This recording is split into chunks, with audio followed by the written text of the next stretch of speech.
Top 13 mistakes physique competitors make and how to avoid them.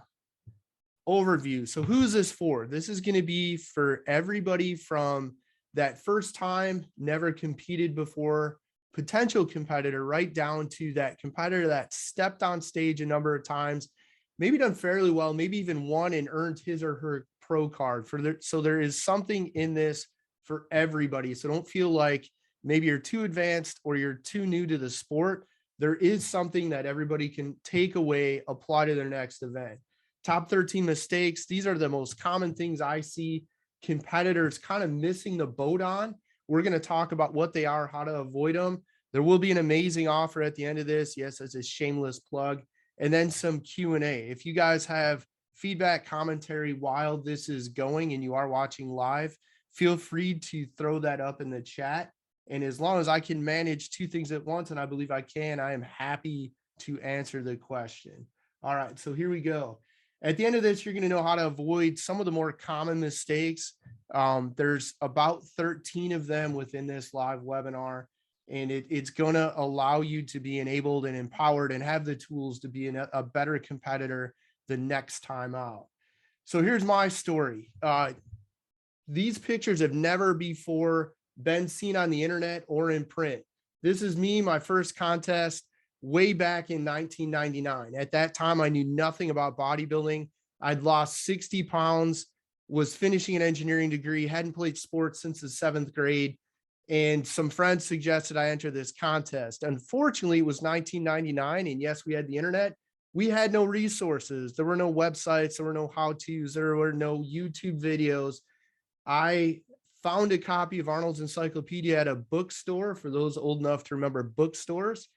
And I had one friend that I thought I knew about bodybuilding, and it turned out what he competed in years prior was Olympic weightlifting. So I was quite literally in the dark. And that being said, I got lucky and I looked like this. So not too bad for somebody that knew absolutely nothing. Fast forward contest number 2. This is what it looks like when you do absolutely everything wrong. If you could do it wrong, I did it wrong my second year of competing, and this is what I look like. And interestingly enough, and we're going to talk a little bit about this later in the webinar, the trunks I have on in this picture are borrowed because I had a bright pair of electric yellow fluorescent trunks that I loved, and I got oil and tanning all over them, and I had to literally borrow trunks from another competitor. So not only did I look terrible, I wasn't even wearing my own trunks. And fortunately, somebody had a spare pair and let me borrow them. They didn't fit either, so it looked like from behind I was wearing a diaper. So I've kind of made every mistake, although I got lucky that first time out. I've made every mistake, and most of the mistakes we're going to cover today. I did eventually figure it out. That's me with my fat boy pants. So I've been way overweight. I've won a couple contests. I've been in magazines. I've written 4 books. I owned a commercial gym for 12 years. I've owned a training business for 20 years, 21 next month. So I've been around the block, made some mistakes, paid attention, kind of learned what to avoid. And that's what I'm going to share with you guys today. These are some of my clients over the years that I've shared a lot of kind of the mistake avoidance we're going to cover today. So everything from men's bodybuilding, women's bodybuilding back in the day, women's physique, bikini, figure, and now wellness. So I have a little bit of experience having worked with many, and I'm also a contest promoter. I promoted my first contest, the OCB Midwest States, in 2005. To date, I've promoted over 25 contests. We promote 2 events a year, one in the spring, summer, one every November, Saturday before Thanksgiving.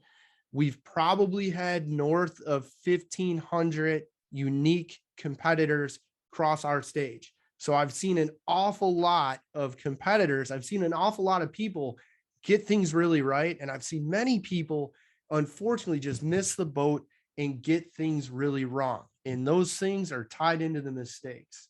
So the top 13 mistakes. Now, I know a lot of people are going to want to know things like, what about macros? What about calories? What about peak week? What about training? What about cardio? Got it. It's all in here. But I took and I broke down the order in the order most people approach their events. And that means I started out with choosing the right contest. And then along with that, choosing the right contest and also making a decision to compete more than once. The first thing you got to do, and this is a mistake people make, is one, what organization are you competing in? What are their guidelines? What are their policies? What are their banned substance lists if it is a 100% drug-free tested event? I've had competitors enter the events I promote that are 100% drug-free tested within the OCB, enter my contest, and they're on prescription hormones, either testosterone obtained on the black market or legally from a physician. That's banned on our list. So step one, don't make the mistake of choosing an organization that you are ineligible to compete. And it could be a matter of maybe you're on hormone replacement therapy and the organization doesn't allow that. So you really have to do your homework. Also, if you're a drug-free athlete, you probably want to compete with other drug-free athletes. Again, do your homework and know the organization you're competing in. The next thing is choosing the contest and the contest location. Do not make the mistake of burning vacation money, vacation time, travel on going to compete to sit in an unfamiliar town in the hotel room, eating your meals that you prepped and threw in a cooler and brought with you on the airplane. Don't do that. It's far better to find a contest. We've seen great success with people finding a contest that is within, say, 1 to 2 hours, maybe 3 or 4 at the most, of where they live. It's in driving distance. Don't burn the vacation. If you are going to travel by air or extended distance, plan to be there after the event to enjoy some time off and vacation. The next mistake with the contest choice, we have understanding the organization, picking something close to home, not burning up vacation time to make it happen. But if you're going to compete in more than one event, it's a good idea to look at your organization or organizations. And from day one in your prep, plan to do more than one event.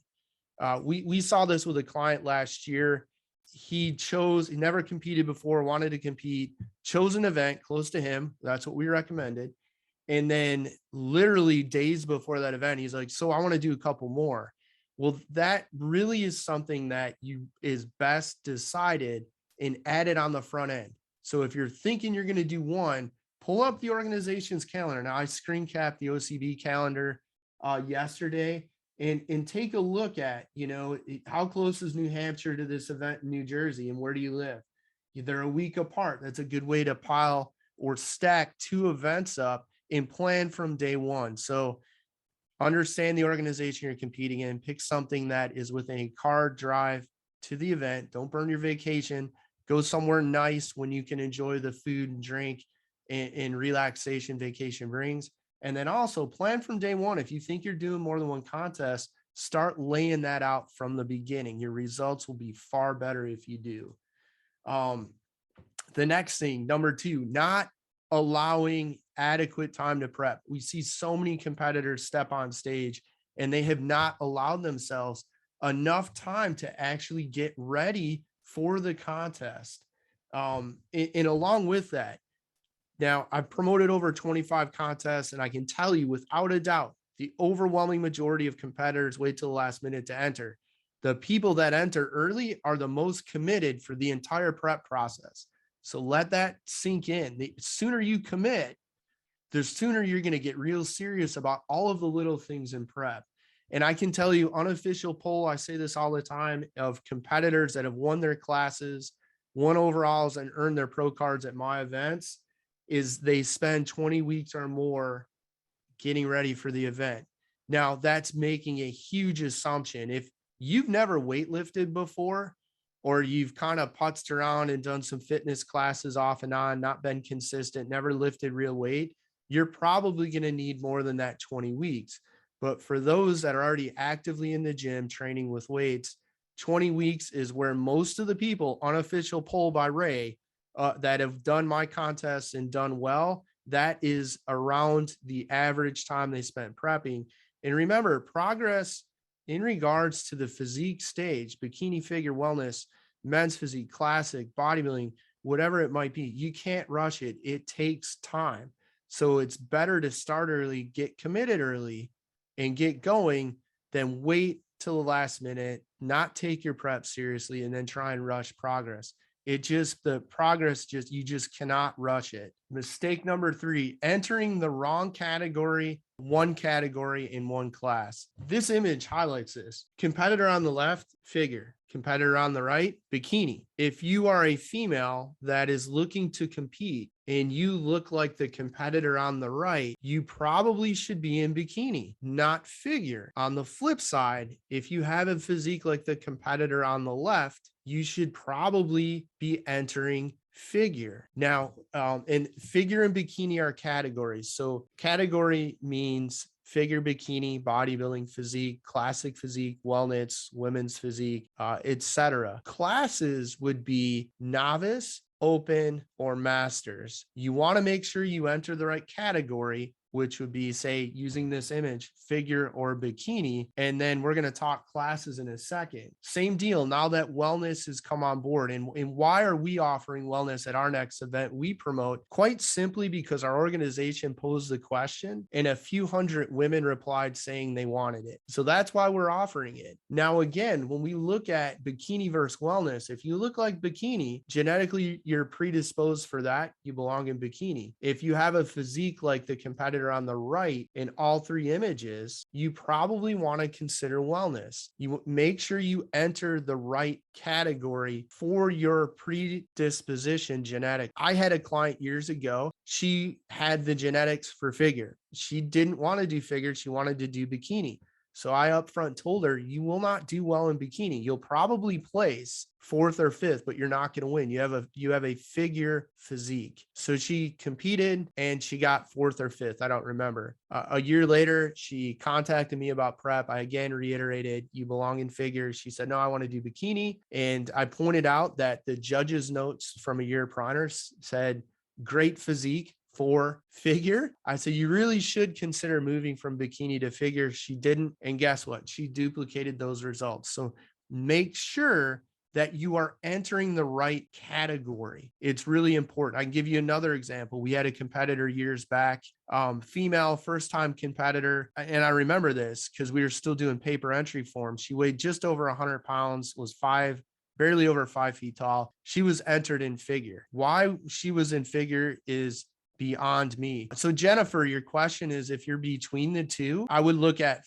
between the two, let's say bikini wellness. If you're between the two, what do you think you're more predisposed to? First question. Second question, if you have allowed yourself enough time to get ready, you can probably shift your appearance to favor the wellness or the bikini. And that's the way I would look at it. So 100 and some pounds, first time female competitor in figure. She got smashed. She was just too small. Now, at the same time, she would have done extremely well in bikini, but she had a coach that said she was figure all day and she didn't do well. So again, you have to take the time, know the organization, understand the categories, and look at your genetic predisposition and enter the right category for you. The next thing, always enter every category and class. And that means, for example, I'm male.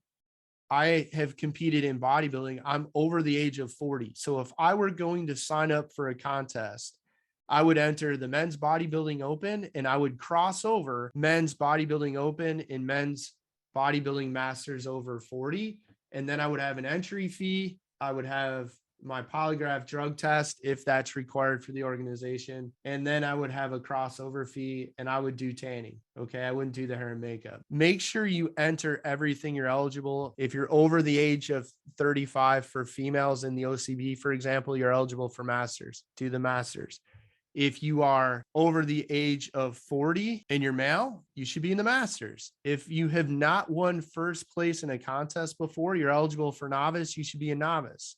I've won before, so novice I'm ineligible for. everybody would, except for pros, would be eligible for an amateur open. So always enter everything you're eligible for. I can give you stories at my events of people first time scared to do the open, didn't cross over, crushed the novice, would have crushed the open, would have picked up a drug-free pro card, but they were too scared to cross over. I can also give you examples, doesn't happen often, but it does happen, of first-time competitors that win their novice class, novice overall, open class, open overall, and with it, a drug-free pro card. So always enter everything that you're eligible for. And then also look at it as you prep once and compete more than once. Next mistake, starving yourself, dropping calories too low and looking like a fat swimmer, not a physique athlete. So kind of like I did in the red trunks. If you drop your calories too low, contrary to what you think about stepping on stage, human body has been evolving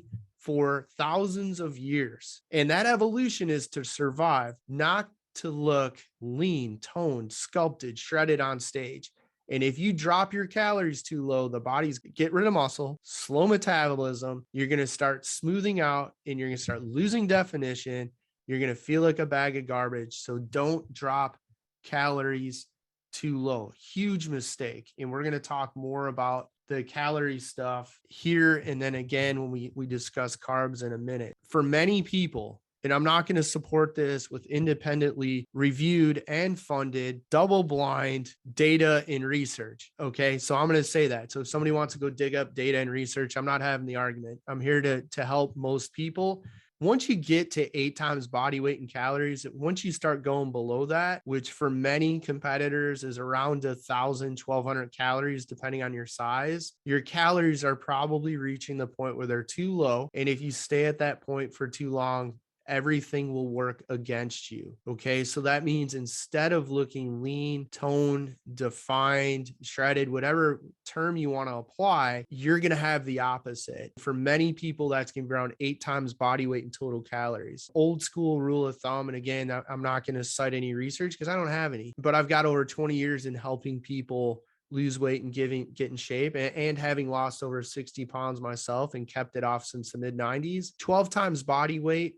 Some people will maintain weight or gain. 10 times body weight. Many will lose fat and hang on to muscle. And again, we get that 8 times body weight. You're going to see things starting to slow down. And if you stay at that 8 times body weight for more than a week or two, it really is going to work against you as a physique competitor stepping on stage, looking to be lean and muscular. Eliminating carbs completely. When we look at losing body fat, we have to manage the energy equation. Okay. So, and that means calories. Calories, a unit of energy. In order to do that, if we want to lower calories, we have to eliminate. Typically that's going to, or reduce. I get careful on eliminate. Reduce something to have the calories come down. Protein typically is going to remain constant during prep, or it needs to go up. The caloric deficit increases, the demands for protein will increase. So protein will stay stable, and then for many will gradually go up. So the percent of your calories that come from protein will stay the same, then gradually go up. To create the deficit, we got to reduce something that leaves carbs and fat. But most people, if they allowed plenty of time to get ready, you don't have to completely eliminate carbs. In fact, if you completely eliminate carbs, you're more likely to look flat, less defined, not toned, and have poor performance in the gym. Why is that? Carbohydrates stored in the muscle as glycogen. Pull some water with them. Muscle is 70% water. If there's no water in the muscle, you're going to look flat and smooth. So you need some carb. And yes, I understand some people get really lean on low or no carbs, but typically those people to look their best, and I've been there and done this, they need to add some carbs back in at some point so that they can fill the muscles back out with glycogen and water. Here's one of my recent figure clients. She went and did a posing session. She's got a posing coach. Posing coach couldn't believe her size and the amount of calories and carbohydrates she was eating. Again, you don't have to completely eliminate carbs. We just have to manage calories and reduce calories, but that doesn't mean taking carbs to zero. Here's another client, West Coast bikini competitor. She was on the left, kind of taking a common approach, little or no carbs, cardio, 8 weeks of more calories via more carbohydrates and a reduction in cardio.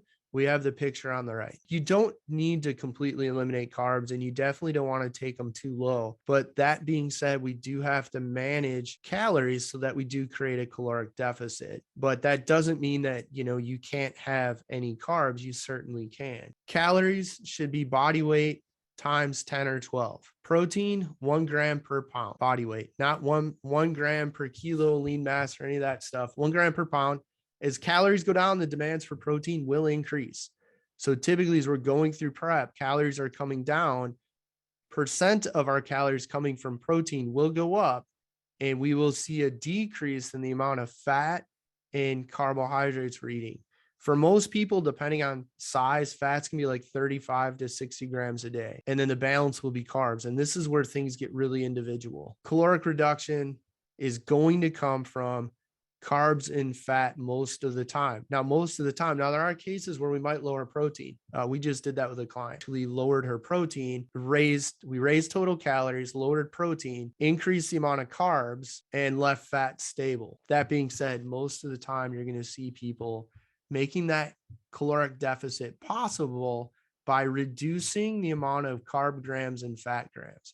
But with fat, there typically is a point where you can't go any lower, because the fat's going to show up with any animal proteins you're consuming. And usually that's going to be 30 or 35 grams on the low end, up for a really large male competitor, up maybe 50, 60 grams. Here's an example, female client. You can see her scale numbers dropping on the right, and you can see she went from 110.6 to 108 pounds in 9 or 10 days. How did that happen? We increased her calories by increasing carbohydrates by 25 grams. So and this is a figure competitor, she's already lean, getting ready to step on stage. And when you look at it, 110 pounds and eating 1,500 calories is a lot. That's kind of significant. But when we allow adequate time, we haven't made the mistake of not enough time. We put in the hard work in the gym. We're intelligent with how we start off with our calories. We're not a perpetual, never not competing person. We have an opportunity where calories can be far higher, and not to mention, we might be increasing calories and increasing carbs to get the scale to continue to move. Failing to consistently track that which is recorded can be improved. It's basic scientific principle. Track and be consistent. In today's day and age, with all of the free technology available via apps, it is so easy to track. There's no excuse for not doing it. I'm going to show you guys some actual data and real numbers from real clients of ours. And then I'm also going to share this. I had a client prepped for a contest back 07, 08, 09, multiple contests. Hadn't heard from them in years. They reached out to me this last week or two, wanted some help just being happy, healthy, well, looking a little better in a bathing suit, not getting on stage. They have no idea how many calories they're eating, grams of protein, carbs, or fat. And I'm not saying that they need to be obsessive about it, because nobody really does. And I'm going to show you guys an example of that. The biggest thing is they had no idea where they were. So it's really hard to make adjustments if you don't have any data to define what adjustment needs to be made. Use the free technology, use the free apps. Our clients use MyFitnessPal. That integrates with our training app. This is what it looks like when you have a client that is not, and I've been doing this over 20 years, so I can tell you, they're not doing what they're supposed to be. See these big gaps and missing data? The missing data on these days, it's not because they forgot to log. It's because they're not eating remotely what they should be. They're either grossly undereating or very, very significantly overeating. Same deal when we look at carbs and fat. Same person where there's gaps in the calories and protein. Well, lo and behold, there's gaps in the carbs and fat. Where we see these gaps and these real low numbers, especially the weekend days, fat and carbohydrates are probably sky high. They're probably way over consuming on those days. Here's a client whose graph I showed with the scale coming down after we bumped carbs. Again, it's not perfect. You can see they've gone over on occasion, but they're very consistent. Right off the bat, consistency, leveraging the power of the free apps like MyFitnessPal. I can tell you that they're not hiding things. They're actually logging what they really ate. And these data points for a couple weeks allow me to help them make whatever adjustment may need to be made. When I see stuff like this, I can't tell the person what to do because I have no idea what they're eating. nor do they. And the reality of it is, even if they know, they probably overate, overconsumed, or skipped entire days of meals. Those are mistakes made too, that they don't even want to talk about it and share it. But at the end of the day, I know they're not doing what they should, and I know they're not going to get results. And I know when I have a client that's consistent, makes the data happen like this with great regularity, we can see things like add 25 grams of carbs and an extra 100 calories, and we'll see the scale drop. We use Trainer Eyes. I've used Trainer Eyes pretty much since Trainer Eyes started. When I owned my commercial gym, shoot, we had hundreds of our gym members in there as clients. We use a free version of MyFitnessPal. You do not need to get the premium version of MyFitnessPal. You just have to be willing to do the legwork and convert your calories or your macros to a percent of calories. Instead of working in grams, you'll work in a percent in the nearest 5%. Not a big deal, totally doable. We have dozens of clients doing this right now. Use the free technology. Trainer Eyes, there won't be anything in it if you go get it. You need to have a trainer or coach populating it. Free version of MyFitnessPal works great. One thing to be aware of, it shows they exercised and they added calories that they can eat. If the app adds calories, do not add the calories. That's a good way to wipe out your caloric deficit. Having cheat days. Now, I've done this 10 ways from Sunday going back to the late 90s, having a cheat day, having cheat meals and whatever. I'm going to teach you guys a far better day, and I'm going to show you one of the major shortcomings of the cheat day, and that is mistake number 7, having your cheat day completely wipe out the entire caloric deficit you created for the working week. So you're for most people, Monday to Friday. So you go all week, and then you get to this day, Saturday, Sunday, whatever your day off might be. And then you do this. So you grossly overeat at breakfast, you overdo lunch with the burgers and fries and a bottle of beer, and then you overdo dinner. And speaking from experience, back in the day when I would do a cheat day, I would eat just because it was my cheat day, even if I was hungry. And a lot of times my stomach would be upset and I'd keep eating because that was my one day out of 7 to have those foods. And at the end of the day, this is what can happen. You know, if you create an 1,800 calorie surplus, now again, for anybody who wants to check my math, I completely made up these numbers. Okay. If you created an 800 calorie surplus Monday through Friday or Monday through Saturday, and then you go and overeat by 2,500 calories on your cheat day, instead of having a caloric deficit for that 7-day period, you're going to have a surplus. And since energy cannot be created nor destroyed, law of conservation energy, those extra 700 calories are going to get stored somewhere. The exact opposite of what we're trying to accomplish as an athlete planning to step on stage as a physique competitor. So you don't want to have your cheat day wipe out your hard work during the week. Okay. A better way, on the weekend, you're going to go out, and we work a lot with people on this. It doesn't happen initially. I know some of you joining us today, probably a couple dozen, there's quite a few people on here right now. You probably are well-versed in calories and macros. You probably have quite what I call a toolbox ability to make adjustments. The good news is that means for those that are new to this, you too in time will have that same toolbox knowledge and experience to do this.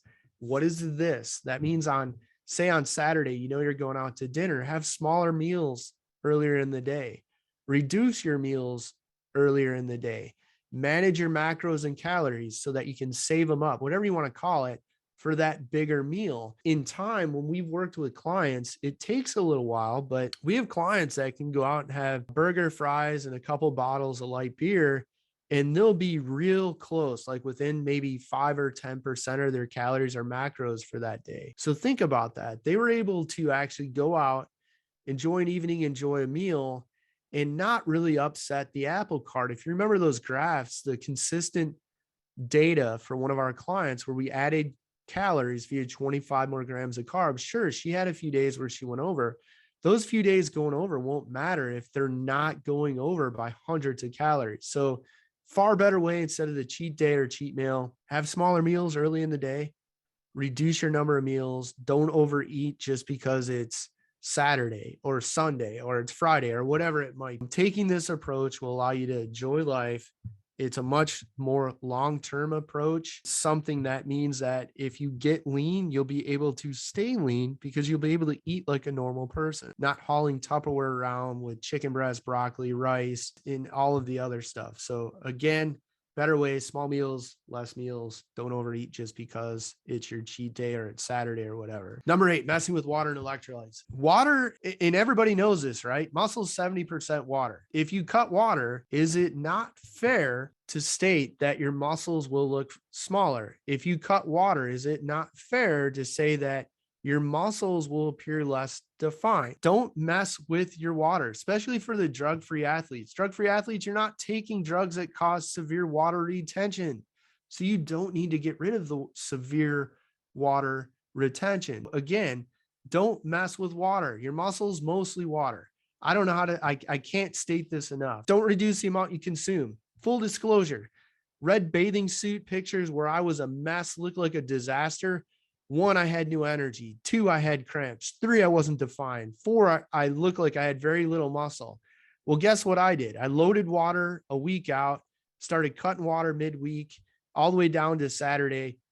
Bad idea. You'll get rid of your muscles. You'll get rid of your definition. In addition to the human body, again, it's built to survive. If you start messing with water, the body's just going to make an adjustment. You cut how much water you drink, the body's just going to pass a reduced volume of water. You're not going to get the benefit that you think. This includes sitting in a sauna. Red trunk pictures, again, my dumb, you know what, went and sat in a sauna. Why? Because I was doing everything wrong, had no definition. Well, shoot, I must be holding water. I'll go sit in a sauna.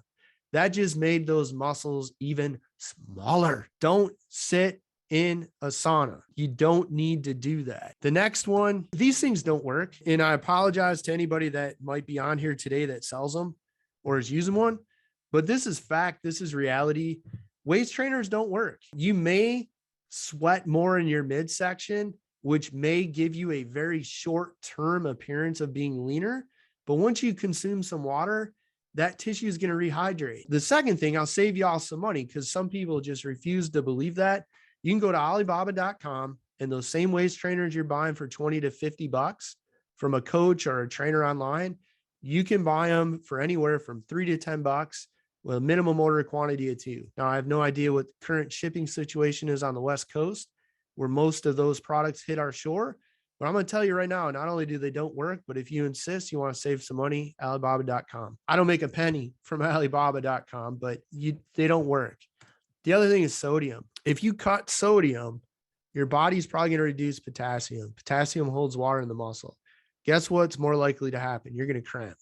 Guess what happens when you cramp on stage? Your stage presence goes down. By the way, I've made every mistake. I showed you the pictures. I monkeyed with sodium. I'm not going to share the process with you guys because I don't know anybody doing it. I did the sodium thing and electrolyte thing a week out in the red trunk photos. You saw the outcome. I was a disaster. I didn't even look like a physique competitor, let alone a male bodybuilder. Plus, messing with water, messing with your electrolytes, there can be a very real and legitimate health concern with that. So just you don't need to. The client photos I showed you guys, none of those clients mess with water or mess with sodium or electrolytes. You just don't need to do it. So don't. The last thing, there is some science that does suggest, even if you do that, there's a 12 to 36 hour window you get a benefit and then it's gone. The problem is we don't know when within that 12 to 36 hour window, you might realize that benefit. That means that for many, messing with water, electrolytes, the sauna, the waist trainer, your body's going to rebound and you're going to look bloated, soft, puffy, watery, whatever it might be. So don't mess with the water. Don't mess with the electrolytes. Stay out of the sauna. Skip the waist trainer. Buying supplements in the hope that they will offset your lack of work. You cannot buy your way out of not putting in the work and effort. Okay, that's the first thing. Second thing, hope is not a strategy. Now, full disclosure, that's me. That's a former client. Those are Beverly International supplements. I owned a commercial gym and I've owned a training business, like I said, for over 20 years.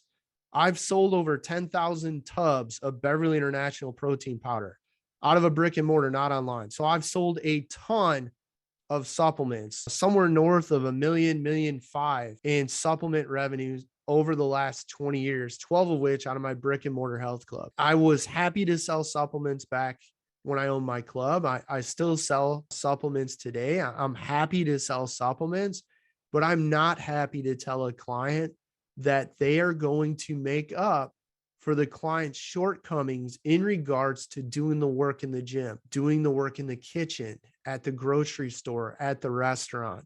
A supplement is just that. It is a supplement. So it's not going to offset that. When I had my club, people would walk in. We always carried 4, 6, or 12 of everything Beverly International made. And they would throw their credit card down and be like, yeah, just whatever I need, I'll buy it. Like, no. We need to get your food and your training right. You got to do the work first. Then we can talk about the supplement being a supplement to you putting in the work. This next one's huge. Now we're getting into the training and exercise component. So many people abuse cardio and confuse exercise with training. I had a competitor reach out to me a couple of weeks ago. They're getting ready for a contest. They're already doing cardio twice a day, and their contest is real soon.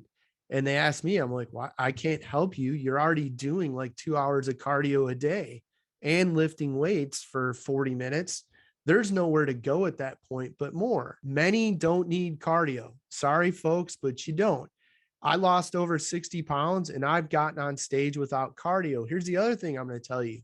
When I did cardio, like most of the knuckleheads out there, I competed anywhere from like 152 to 154 pounds.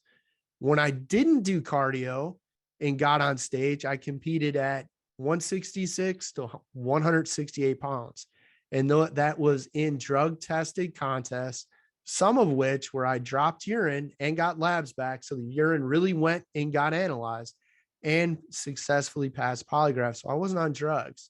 So 154, let's call it, doing lots of cardio, 166, 168 with none. So less time driving to and from the gym, less time in the gym, more muscle mass. I looked way better on stage than when I was doing cardio. The other problem with the cardio piece is once you start doing it, you have nowhere to go but more. And that's why the person I mentioned that reached out to me was at 2-a-days, because they've been doing cardio since day one. Cardio is a tool that you can use to help spend more calories. Okay, cardio doesn't burn fat. It's all about creating a caloric deficit.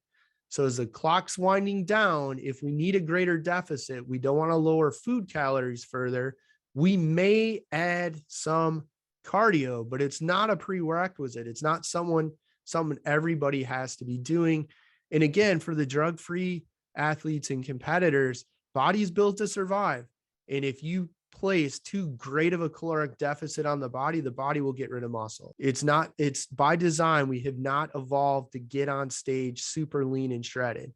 Okay. The next problem is most people confuse exercise with training. The image you see, and this ties into my being consistent with data collection, that which is measured can be improved. This is called a double progressive. And basically, if you look here, doesn't matter the exercise, 100 pounds, set one, we do 19 reps. And we're not going to argue why 19 reps. That's not hypertrophic. I'm not getting into that because down here I've got different rep scheme. 19 reps, set one, 18 reps, set two, 16, set three. Next workout, 100 pounds. We beat set one. So we can say we are better today. And in black and white, here's the proof. Set two, we beat set two. Set three, we beat set three. When you do all sets of 100 pounds for the prescribed reps, which in this case, I use 20 as an example, you bump the weight a couple pounds. This is training. This isn't a guess. This allows, when I look at my client's stuff, or when you look at your training log, you know you are for sure better. Different rep scheme, 100 pounds, you can see an improvement. That's training. The other stuff is exercising. Years ago, I guest lectured at a local university. There was a very successful Midwestern drug-free competitor in the class. I thought I'd use him as a great example to highlight, underscore the power of the double progressive. I said, hey, what are you training today? You're going to the gym, I'm getting you. Oh yeah, I'm going to go to the gym. What are you doing? Back and pause. I said, great. What are you doing? He said, oh, I don't know. I'll probably do this, that, or the other thing. Well, right then and there, that told me why he didn't have his pro card. Because sure, he'd go to the gym and exercise, but he wasn't training. He had no plan. He didn't have a goal. He had no way in black and white to demonstrate to himself or anybody else why he was better that workout than the one prior. And the idea that you remember what you did last week is folly. Hate to burst the bubbles out there, but it's just not true. Training doesn't work that way. So what does work for training? Double progressive, stick to the large multi-joint lifts, the squat, the row, the deadlift, overhead presses, bench presses, pull-ups, chin-ups, dips, add weight to the chin-up, pull-up, and dip if you need to. Those are all great lifts. Keep the weight heavier, shoot for that 8 to 12 rep range. And again, if you can do all your sets with 12, bump the weight up, use the double progressive. Higher rep training doesn't tone the muscle. Higher volume because of lots of reps doesn't tone the muscle. That's all BS. That's me in those pictures. I was doing no cardio. I didn't cut my weight. I was using the double progressive. I was probably in those pictures about a week and a half out from a show, and I was probably right around 169. Last year, we promoted a drug-free pro contest. Drug-free pro bodybuilder won his drug-free pro card at our OCB Midwest stage years prior. He competed. I said, hey, how's training going? Tell me about your training with coming out of COVID and all those things. He said, he goes, when the gym's closed, I bought equipment, I train at home. So he got the job done and he won the pro show, first place. Got the job done, training at home, squat rack, barbell, set of Olympic plates for the barbell, couple sets of dumbbells, and that's it. So no leg extension, no leg curl, no adduction, no abduction, no cable machine, none of that stuff. Heavy barbell rows, heavy barbell squats, heavy barbell deadlift, heavy barbell press. You get the idea. You don't need to be doing all those cute exercises the knuckleheads are doing on social media. They're probably not doing a lot of them either. And they probably didn't do a lot of them to build the body that you're admiring on their social media account. Next thing, everybody on stage has abs. Okay. It's the way it is. I didn't have abs for the first time until I was in my mid-20s. I was always the fat kid. And I was super excited because I had abs that first show. Guess what? Everybody's going to have abs. Legs and glutes win shows, period. End of story, case closed. So you absolutely have to make leg training a priority. Training, not just exercising legs, a priority. Even if you're a men's physique competitor wearing board shorts, consistent leg training is going to help the rest of your body grow and develop in a way that it won't without the leg training. If you're female, absolutely, you got to have glutes and hamstrings.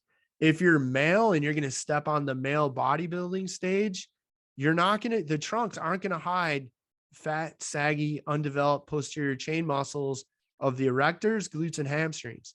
So you have to train legs. They've got to be a priority and you have to do it intensely. Number 11, failing to practice posing early and often. This is a gimme, doesn't require extra dieting or anything else.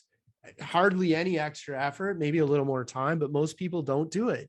We have our clients when they start prep, they start posing. If you don't practice posing, you're more likely to shake, sweat, cramp on stage, which means you will have a poor stage presence. This is a competitor did our show. He's done it a couple times. You don't pose like this without practicing. So what do we tell our clients to do?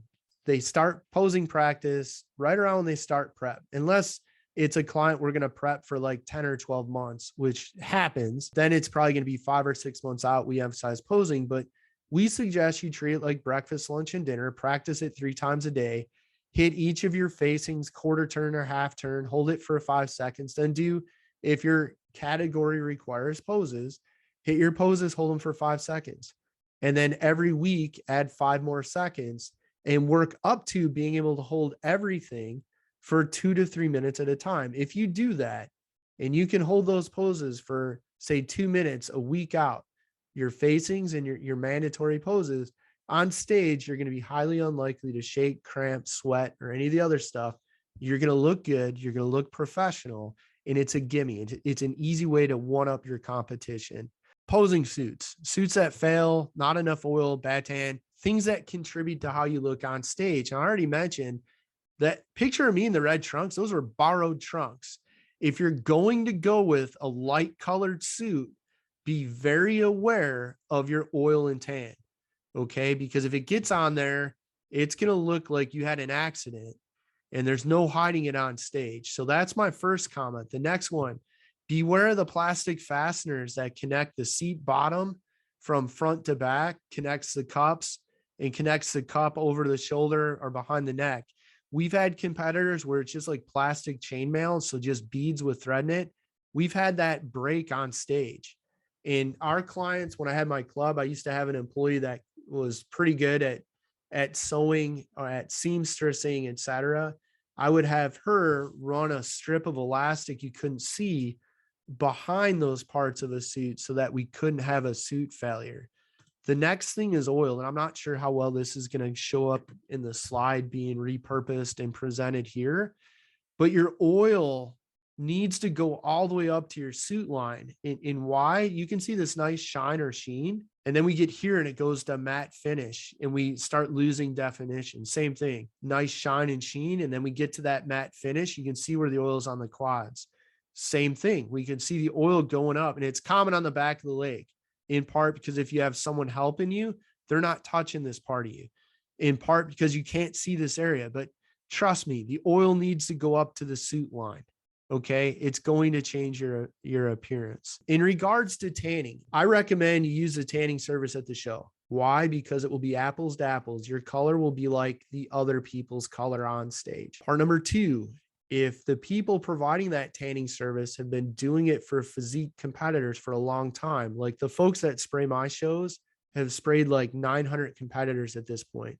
They know what they're doing, and you can trust them. If they tell you you're going to be dark enough, you're probably going to be dark enough. Personally, myself, I disregarded that advice for a show, and I kept having them respray me, and I looked like a chalky dark brown because the alcohol and whatever was in the solution just kept drying me out. So trust the staff. Now, that being said, if there's a legit issue with your tan, it's your responsibility to approach them and have it corrected. If you applied the tan yourself, it's your responsibility to get it corrected.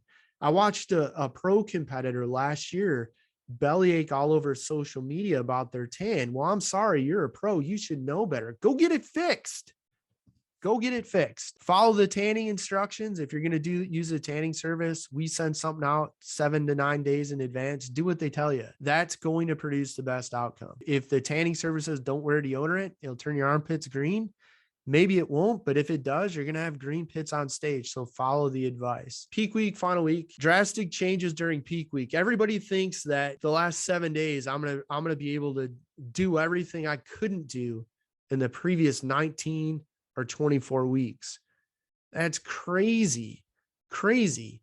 In fact, if you look good a week out, if you change nothing, you're probably going to look better a week later. For people that are brand new, don't have a good coach. Now, I'm not going to just say coach or trainer because there's plenty of poor ones out there. If you have a good coach, they've done their job. If you continue down the path you're on, 7 days later, you're only going to look better. And if you're brand new, you got no one helping you, you're probably going to be best served to do nothing different. Major mistakes during peak week, cutting water. I mean, even if you cut water on Sunday, assuming there's a benefit, that benefit's gone sometime on, I don't know, Tuesday, and you're days away from the show, which means your body's going to rebound and go back to holding water like it did prior. Don't manipulate don't abuse cardio the last week. If you're fat a week out, more cardio is probably not fixing that. I'm sorry, I don't make the rules. It's just the way it is. Don't sit in the sauna. If you want to look like a fat swimmer like I did, pictures of me in the red trunk, go park your backside in the sauna. Just stay out of the sauna. Don't quit training. Years ago, a lot of people recommended not lifting that final week. You could lift the week of the contest. I probably wouldn't go nuts training quads. Only reason for that is if we cause too much stress, too much trauma, maybe they're puffy the day of the show. I don't know. I've had clients train their whole body, and I've had clients do body part or muscle group splits. At the end of the day, you can train that week. Don't wait to shave till Friday, and women, you should shave everything too. The oil will show all of the little hairs. Even if you've got white hair and thin hairs on your arms, your glutes, your low back, when you're on stage in your tan, covered in oil, those hairs will stand out and be noticeable. So don't wait until the day before to shave. I would shave a week out. Guys, if you've never shaved before, I would do it a week out because you're probably going to be a bloody mess.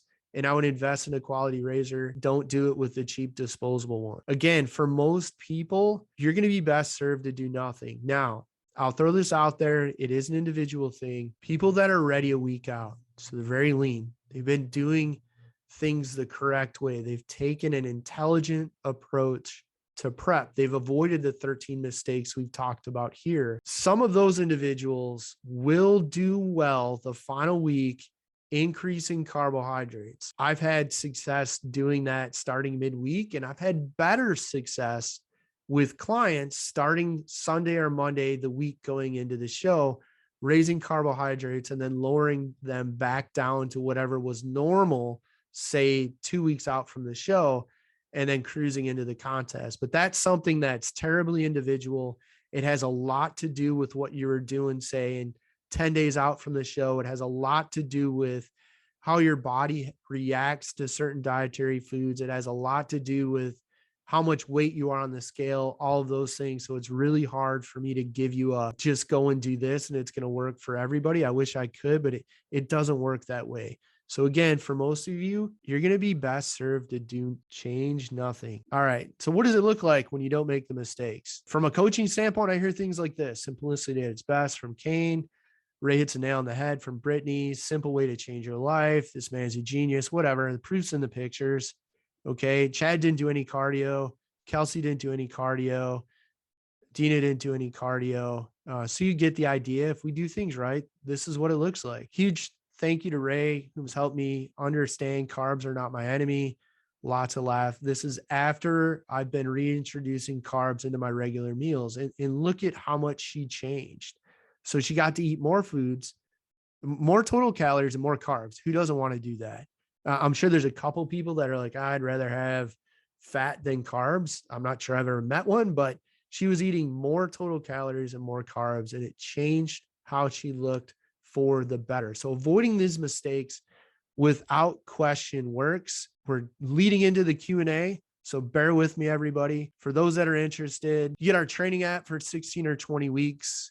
The workout's built in, the cardio's built in, the core is built in, the pausing's built in, your calories and macros. It teaches you how to do that. You can track everything. Again, that which is measured can be improved, and it's all in one spot, using the free version of MyFitnessPal integrated with our training app, assigning values to that total value. Like if you bought each of those things individually, $1,100, regular price, $397. Since you stuck around for the webinar, you can use top 13 and get half off. And as a bonus, I'll spend 15 minutes with you guys on the phone or a Zoom going through everything in the training app in your program, so you get it set up and tailorized for you, and you understand how to put those tools to work for you to bring your best body to stage. You can get ocbmidweststates.com/train, ocbmidweststates.com/train. This top 13 will get you half off. It'll save you $200. It's going to be everything you need. Some of the client photos I've shared with you guys, that's exactly what they did. It works. Proof's in the pudding. It's right in the pictures. And it will help you avoid the 13 mistakes. That ocbmidweststates.com train link, you type that in, it's going to bring you here. Click below the image. It's going to bring up this page. Click buy, top 13, it will take half off. Same thing for the figure program, ocbmidweststates.com/train. Click the link below the image, get to the buy. And then it's going to be the same for the men's programs. Okay, same deal. ocbmidweststates.com/train. Click the link below the image. It's going to bring you here. Click buy, enter top 13, save half, and questions and answers. If you guys got them, I'll stick around and answer them. So who has questions, feedback? I'm open for discussion. So here's one. What happens if I want to do more than one contest? How do I manage my diet? Great question. And again, that was, I believe, mistake number one, is not planning to do multiple contests from day one. If you are going to do that, one of the best things to do is do your first contest, get off stage. From the time you're off stage until bed, enjoy some food and drink of your choice. The next morning, get right back on track with your nutrition and training. Now, the exception to that is, let's say you do a contest number 2 is not for a month. If that's the case, I would probably up my calories via more carbs for a few days after the show. Don't go and have cheat meals and pig out, but I would do that. Okay. Shaving versus waxing before a show. All right, Katie, that's a great question.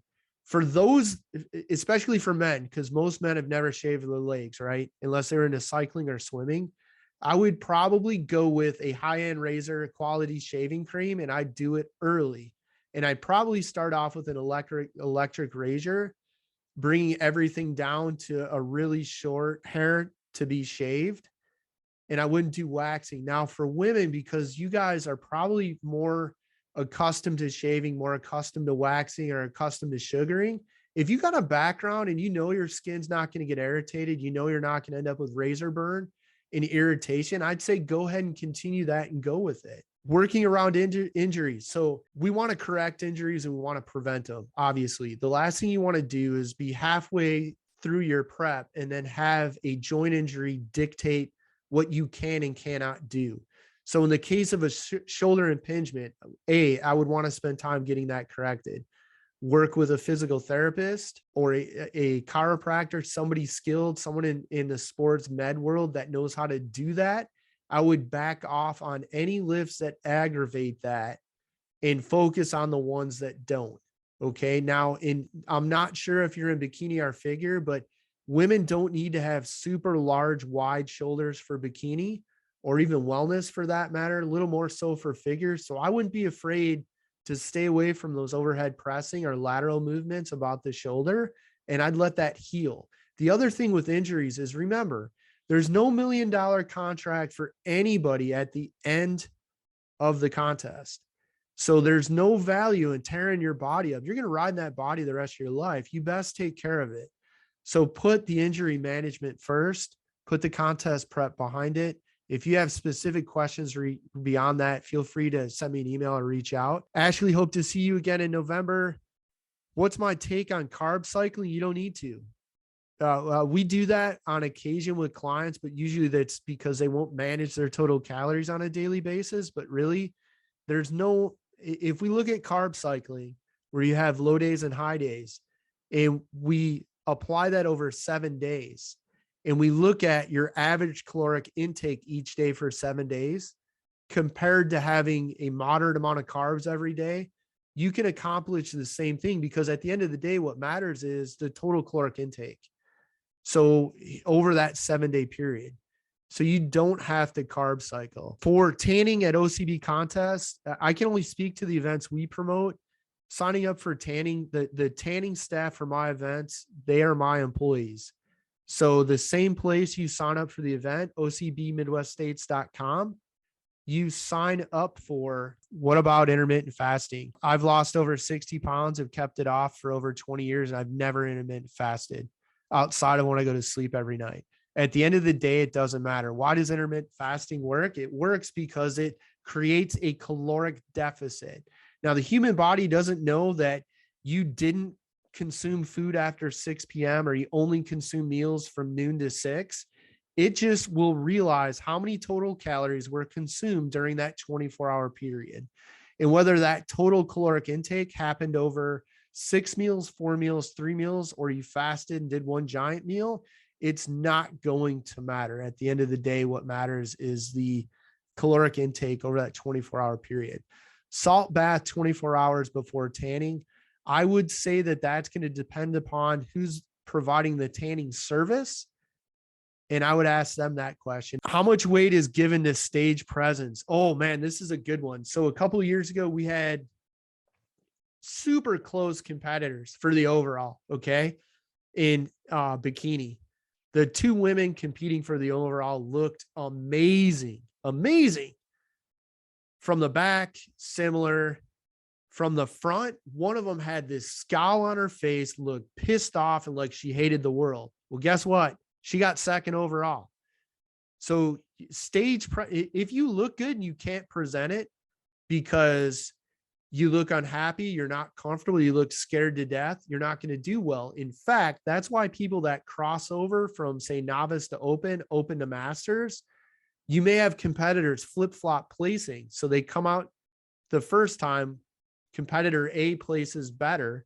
They come out the second time, competitor A places behind somebody. That often happens because somebody looks better the second time out, and that's looking better is what we call stage presence. And that often happens because they're no longer scared to death. The butterflies have settled. They're not nervous, all those things. Stage presence is huge. And that's why I included practicing posing. You have to be able to present the physique you worked hard to build and earn over 4, 5, or 6 months on stage. If you show up, you look miserable, you look like you hate the world, scared to death, you won't place as well. And it's not even so much that it's weighted, it's just how you appear. It's your stage presence. Good question. Stage walks for the OCB, which is the organization I present our events through, are not scored. So we actually years ago felt that about 20%, my team and my staff felt about 20% of competitors didn't like the stage walk. At the time, I owned a commercial gym, and we saw a few hundred people a day come through the front door. And many times we would hear things like, I would compete, but I don't want to be on stage by myself doing that routine or walk. So because they weren't scored, we made them optional. And we typically see 15 or 20% of the competitors entered in the event elect to not do the stage walk.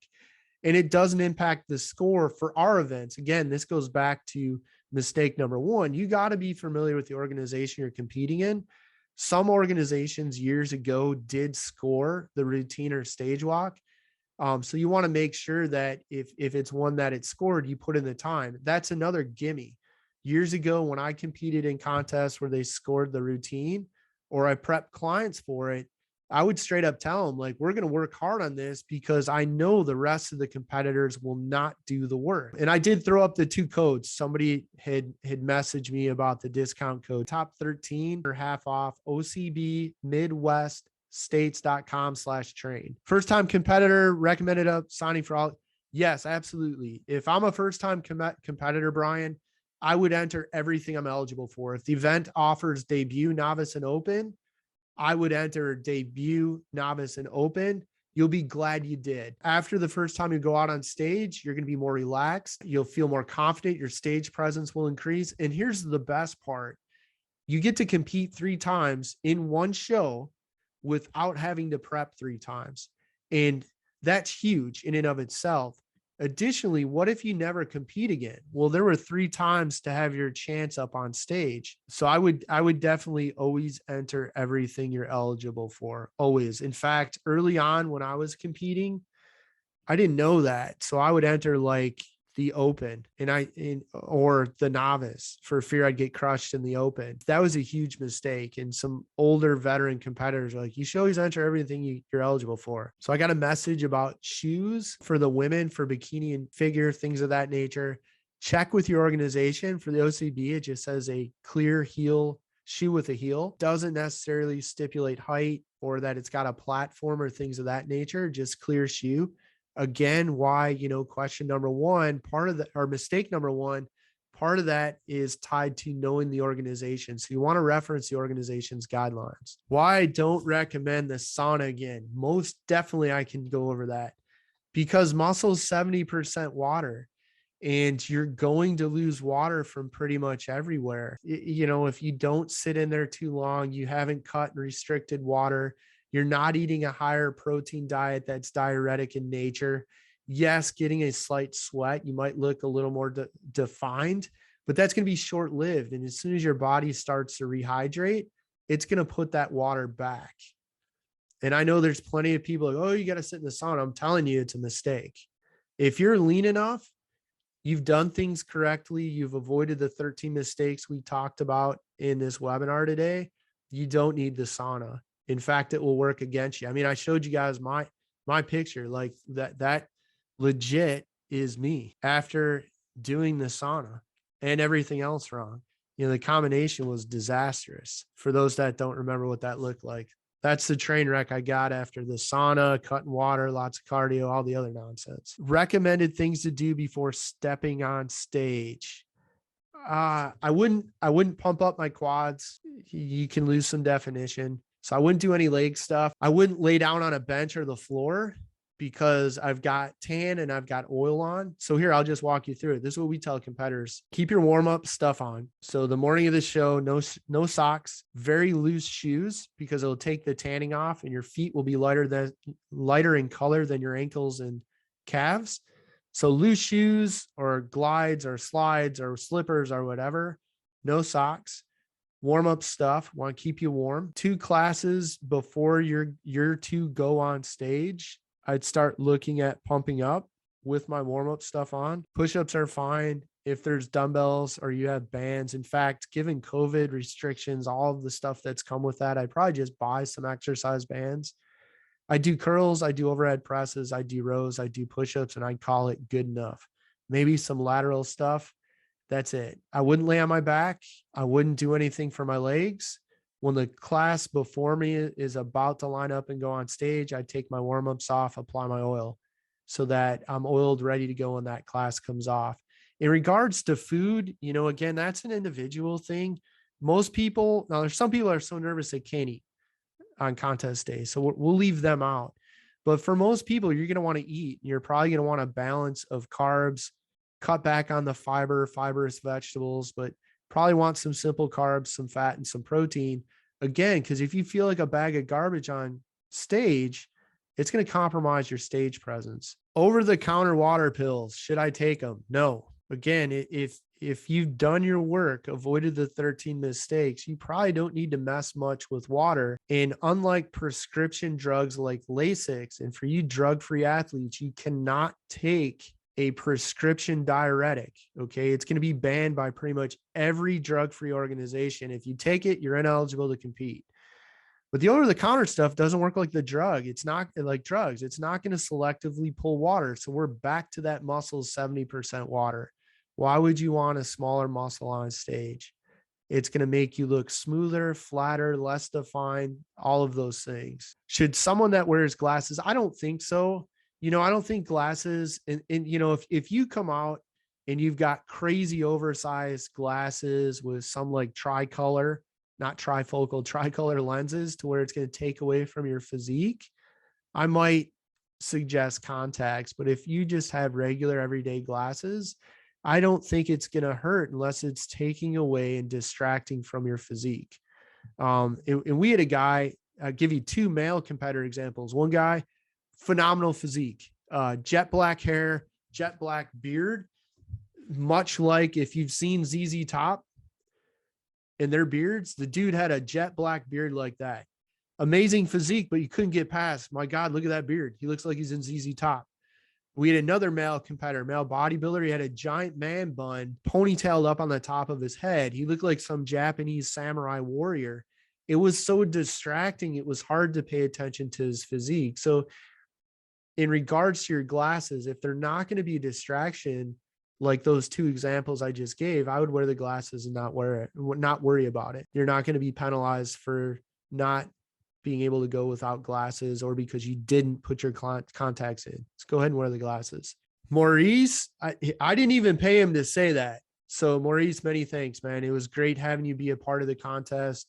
Well, we appreciate it. I'm blessed and lucky to have a great team and staff that produces our events.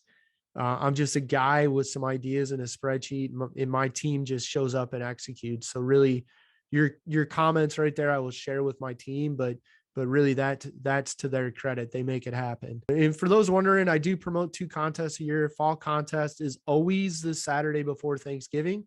So always the Saturday before Thanksgiving. And usually we have a contest in April, except the COVID years. Definitely take the opportunity to become a trial judge. It gives you an incredible perspective, and it will give you an advantage the next time you compete. So at my events, if you want to come trial judge, reach out to me, let me know. Like, don't show up the day of, because I want to have score sheets for you. But if you'd like to come trial judge our events, we'd be happy to have you. Awesome. Glad you joined us. Natalia, are there supplements? Again, kind of like I said, that's one of the mistakes. People think they're going to supplement their way out of an intelligent approach to nutrition and training. You just can't.